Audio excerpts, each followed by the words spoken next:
Social influence is the collection of methods that are used in order to change other people's behavior, beliefs, and attitudes. In this relation, brainwashing can be referred to as a method of thought reform through social influence.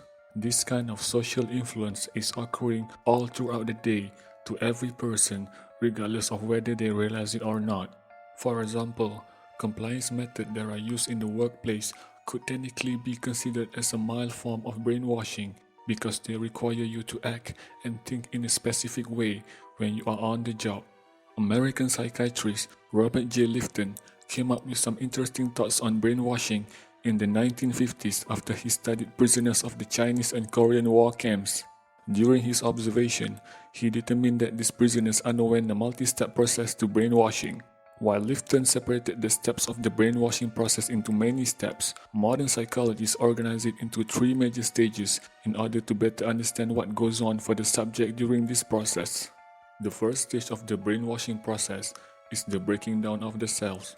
During this process, the agent wants to break up the old identity of the subject in order to make them feel more vulnerable and open to the desired new identity. This step is the necessary step in order to continue on the process. The agent is not going to be very successful with their plan if the subject is still firmly set in their resolve and their old identity. Breaking up this identity and making the person question the things around them can make it easier to change the identity in the later steps. This is done through several steps, including assault on the identity of the subject, bringing on the guilt, self-betrayal, and then reaching the breaking point. Then, the assault on the identity will happen. The assault on the identity of the subject is basically the systematic attacks on the subject's sense of self or their ego or identity along with their core system of beliefs. It makes the subject question who they really are constantly for days up to months. This is done in order to exhaust the subject so that they become disoriented, confused, and exhausted. When the subject reaches this kind of state, their beliefs will start to seem less solid and they might start to believe the things that they are told.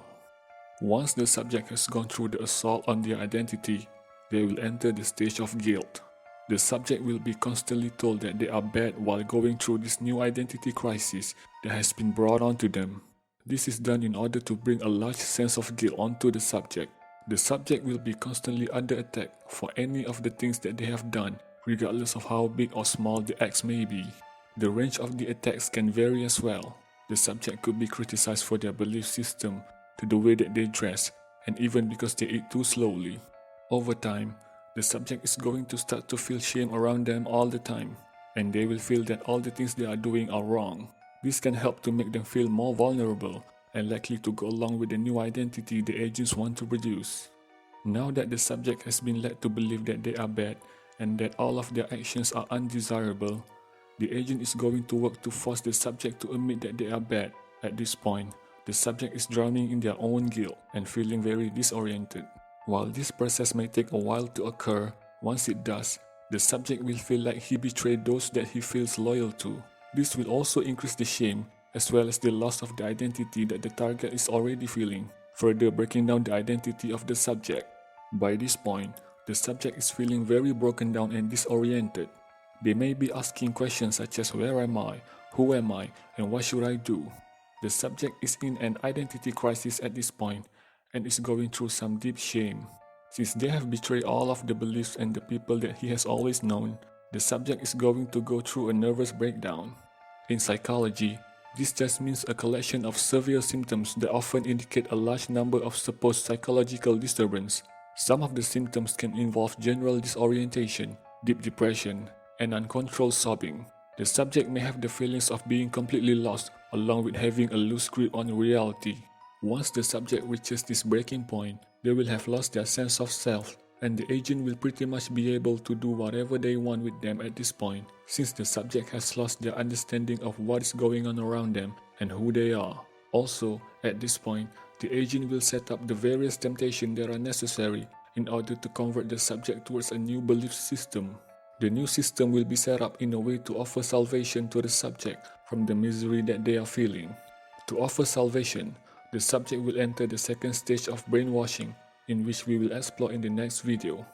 The breaking down of the self is the first major stage to dehumanize the victim or the subject of brainwashing. Identity is the largest part of human psyche, and destroying one's identity will crack the sense of self-control, leading to further control and manipulation.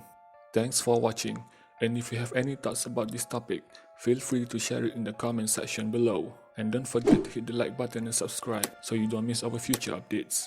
Until then, stay safe, and we will see you in the next videos.